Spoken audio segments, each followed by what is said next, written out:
तो hyper pigmentation या झाइयाँ जो है ना, मेनली वो 2-3 कारण होते हैं उसके। एक तो होता है हार्मोनल, जी।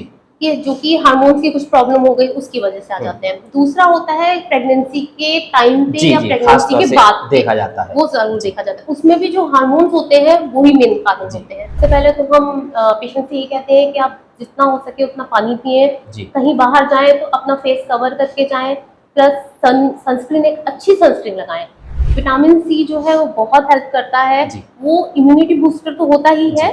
साथ ही वो जो ग्लो हमें चाहिए एक स्किन को, जी। तो वो भी देता है। अलीगढ़ निधि में आप सभी का स्वागत है। आज हम चर्चा करने वाले हैं चिकित्सा विज्ञान के विषय में, और यहाँ अगर मैं ये बात न कहूँ तो ये अजीब होगा कि चिकित्सा जगत में या चिकित्सा के क्षेत्र में सेवा की अगर हम बात करें तो द होप हॉस्पिटल ने एक नायाब लोगों के लिए उदाहरण पेश किया था, चाहे वो कोरोना काल की बात हो या वर्तमान परिस्थितियों की बात हो। अगर मैं कोरोना काल की बात करूं तो द होप हॉस्पिटल की स्थापना की गई थी लोगों के सहयोग से, जिसमें कोरोना काल में जिस वक्त चिकित्सक मरीजों से दूरी बनाने का प्रयास कर रहे थे, परिजन लोगों से दूरी बनाने का प्रयास कर रहे थे, उस वक्त द होप हॉस्पिटल ने लोगों के लिए उम्मीद जगाई, लोगों का ट्रीटमेंट किया, इलाज किया, सेवा की, और काफी हद तक कोरोना काल में लोगों की मदद की और अनगिनत लोगों की जान बचाई। ऐसे हॉस्पिटल में आज हम मौजूद हैं। इसी के साथ यहाँ पर डॉक्टर विभव वार्ष्णेय जी के सहयोग से संचालित किया जाता है किड्स केयर हॉस्पिटल, जहाँ बच्चों की खास तौर से देखरेख की जाती है, बच्चों के सभी प्रकार के इलाज किए जाते हैं, सभी प्रकार की समस्याओं के समाधान किए जाते हैं, जहाँ बाल रोग विशेषज्ञ डॉक्टर विभव वार्ष्णेय अपनी देखरेख में पूरे हॉस्पिटल में संचालन करते हैं, किड्स केयर हॉस्पिटल और साथ ही द होप हॉस्पिटल। और आज जो हम यहाँ पर उपस्थित हुए हैं, इसका एक बड़ा कारण है, आप सभी देख रहे हैं गर्मी का प्रकोप 45 डिग्री से ऊपर पहुंच चुका है तापमान। ऐसे में हम अपने स्वास्थ्य पर विशेष ध्यान दें। खास तौर से हम देखते हैं त्वचा की अगर हम बात करें तो त्वचा से संबंधित रोग अनेक गर्मी के मौसम में पैदा हो जाते हैं। तो यहाँ पर किड्स केयर और होप हॉस्पिटल में सेवा देने के लिए इस वक्त डर्मेटोलॉजिस्ट और कॉस्मेटोलॉजिस्ट डॉक्टर महक वाधवा अपनी सेवाएं प्रदान कर रही हैं। मैडम से बातचीत करेंगे डॉक्टर साहब से, और गर्मी के मौसम में बढ़ने वाले त्वचा रोगों के विषय में बातचीत करेंगे। डॉक्टर साहब, सबसे पहले मेरा आपसे सवाल हुआ, गर्मियों का मौसम बढ़ रहा है और ऐसी स्थिति में त्वचा से संबंधित अनेक रोग बढ़ते हैं, तो कौन कौन से रोगों का जन्म होता है इस गर्मी के मौसम में और कैसे हम उनका निदान करेंगे? हाँ, सबसे पहले तो गर्मी के मौसम में सबसे ज़्यादा जो लेके आते हैं वो एलर्जी पेशेंट्स बहुत आते हैं, हम एटोपिक डर्मेटाइटिस बोलते हैं। उसके अलावा पित्ती, जिसे मर्टिकेरिया बोलते हैं, उसके पेशेंट्स बहुत आते हैं। साथ ही हमारे पास सन टैनिंग, सनबर्न के, एक्ने के पेशेंट्स, पिंपल्स के पेशेंट्स और हाइपर पिगमेंटेशन के पेशेंट्स, ये सब बहुत आते हैं इस टाइम पे। तो इस सबको ठीक करने के लिए सबसे पहले तो हम पेशेंट से ये कहते हैं कि आप जितना हो सके उतना पानी पिएँ, कहीं बाहर जाएँ तो अपना फेस कवर करके जाएँ, प्लस सनस्क्रीन, एक अच्छी सनस्क्रीन लगाएं, ठीक है। और जो है उसके अलावा फेस वॉश एक अपनी स्किन टाइप के अनुसार एक फेस वॉश को यूज़ करें। तो ये सब करने से त्वचा के रोग थोड़े से कम हो जाते हैं। अच्छा, जो मौसम है इस समय बिल्कुल ऐसा है जैसे मरुस्थलीय भूमि पर हम जाते हैं तो लोग ढके वके से नजर आते हैं। क्या इस प्रकार के वस्त्रों का हमें प्रयोग करना है? कैसे वस्त्रों का प्रयोग करना है? हाँ, मेनली जो है हमें जो है वो कॉटन के जो क्लोथ्स है वो यूज़ करने हैं, क्योंकि इस टाइम पे फंगल इन्फेक्शन भी बहुत होता है, पसीना आता है। तो अगर हम कॉटन के यूज़ करते हैं, कॉटन के साथ ये खासियत होती है कि वो पसीने को सोख लेते हैं, तो पसीना जो बॉडी पे रहता है वो ना रह के वो कपड़ों पे आ जाता है, तो उससे थोड़ा सा आराम मिलता है। तो इस तरह के यूज करने चाहिए, सिंथेटिक यूज नहीं करने चाहिए। रंगों का भी कोई महत्व है? हाँ, रंगों में भी जितने हल्के हो सके, हल्के क्लोथ्स, ब्लैक जो है बहुत एब्जॉर्ब करता है, तो ब्लैक को बिल्कुल अवॉइड करना चाहिए। जितने भी हल्के रंग के क्लोथ्स हैं वो यूज करने चाहिए। खास तौर से हम देखते हैं कि इस मौसम में एक तो त्वचा के जलने की समस्या आती है, दूसरी त्वचा पर घमोरियां होने की समस्याएं आती है। इनसे हमें कैसे बचना है और क्या इसका समाधान है? इनसे मेन जो है वो जैसे ही आपका स्टार्ट हो कोई भी प्रॉब्लम, आपको सबसे पहले एक अच्छे डर्मेटोलॉजिस्ट को दिखाना चाहिए, क्योंकि वो जितनी अच्छी तरह आपको बता पाएंगे आप खुद नहीं कर पाएंगे। उसके लिए हम लोग, अगर हमारे पास पेशेंट आते हैं पित्ती के, घमोरियों के जो आप बोल रहे हैं, तो हम जो है सबसे पहले एक अच्छा मॉइस्चराइजर देते हैं। दूसरा जो है हम एक ऑइंटमेंट देते हैं, क्रीम देते हैं, जिससे जो दाने उनके निकले, जो घमोरी निकली है वो रुक जाए।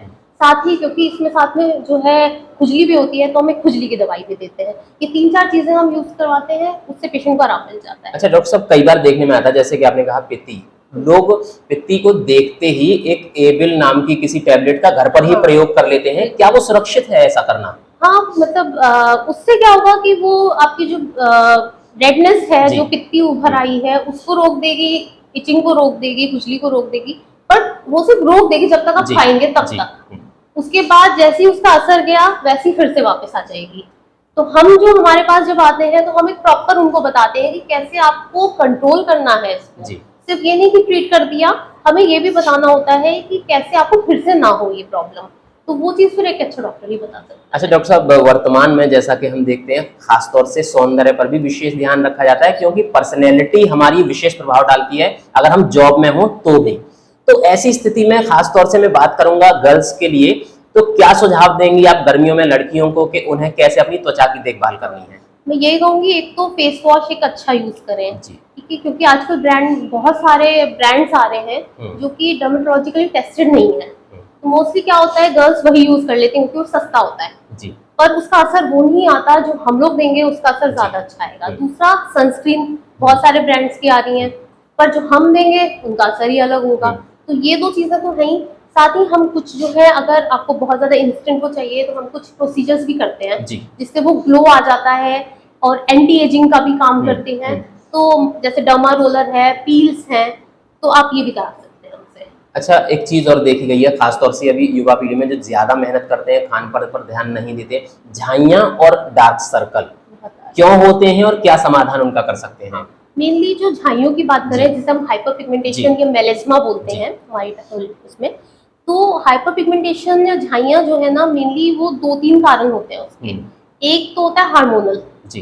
कि जो कि हार्मोन्स की कुछ प्रॉब्लम हो गई उसकी वजह से आ जाते हैं। दूसरा होता है प्रेगनेंसी के टाइम पे जी, या जी, प्रेगनेंसी खासतौर के से बाद पे, देखा जाता है। वो जरूर देखा जाता है। उसमें भी जो हार्मोन्स होते हैं वही मेन कारण होते हैं।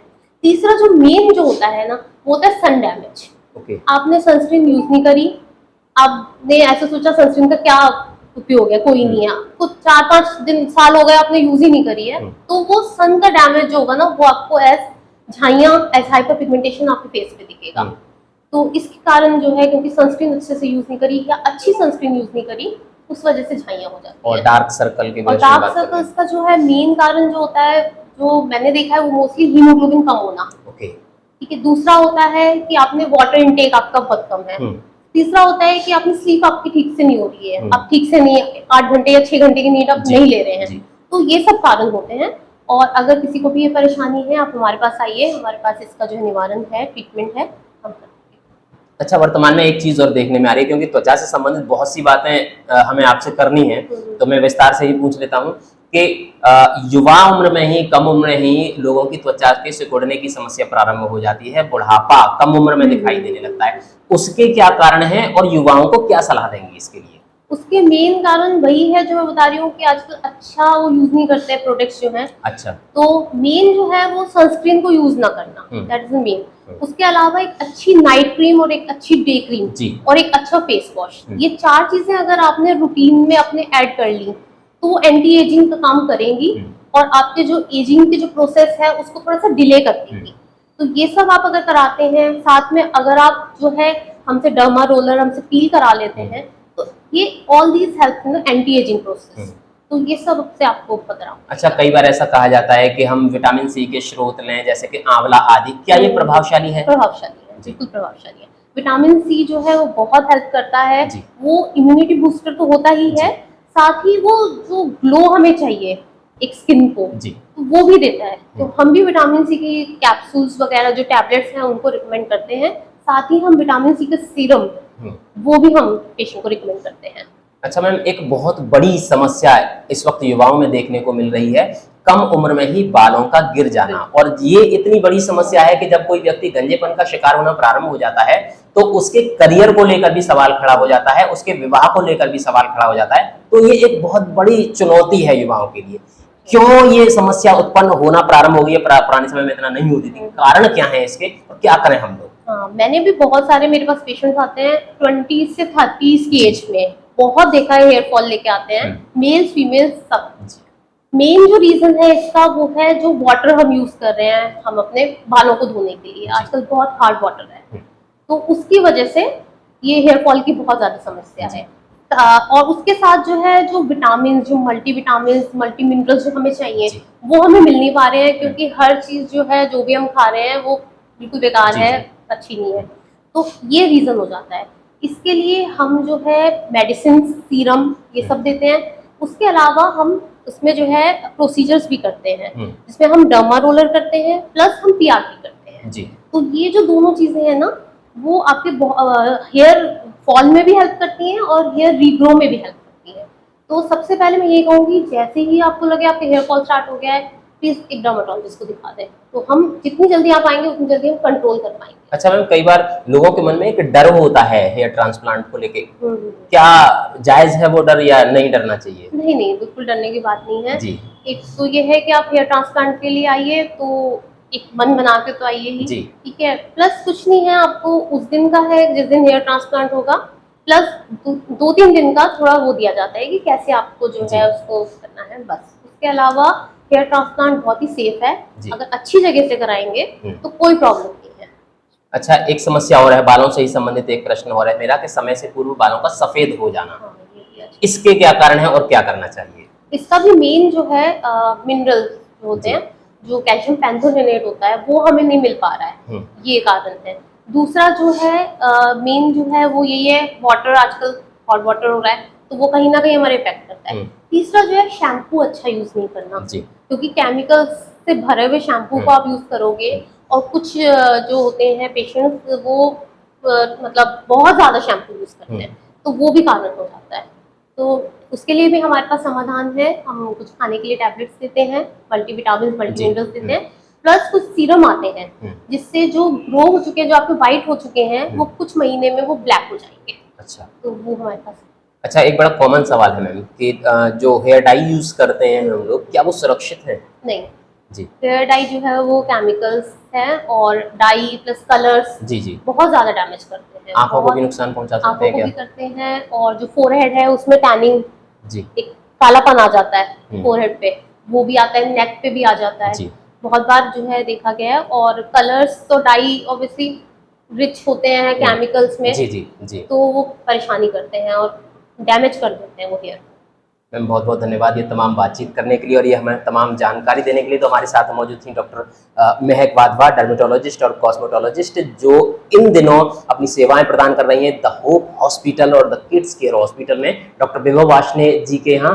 और आपको त्वचा से संबंधित, सौंदर्य से संबंधित और बाल यानी कि मैं हेयर की बात कर रहा हूँ, उनसे संबंधित भी अगर कोई भी समस्या हो तो आप यहाँ पर आकर संपर्क कर सकते हैं। क्योंकि यहाँ जहां तक मैं समझता हूँ कि आपको डर्मेटोलॉजिस्ट तो मिल जाते थे, लेकिन आपको कॉस्मेटोलॉजिस्ट नहीं मिलते थे। हेयर ट्रांसप्लांट को लेकर आपके मन में बहुत से सवाल थे, जो मैंने आपकी ही ओर से अभी डॉक्टर साहिबा से प्रश्न किए। अगर आपको उनके समाधान मिल चुके हों तो निश्चित रूप से आपको यहाँ आना चाहिए और बालों से संबंधित या अपनी त्वचा से संबंधित प्रत्येक समस्या का समाधान कराना चाहिए। तो इसी प्रकार की सलाहों और इसी प्रकार के कार्यक्रमों का सिलसिला अलीगढ़ निधि पर यूं ही चलता रहेगा। फिलहाल दीजिए इजाजत, नमस्कार।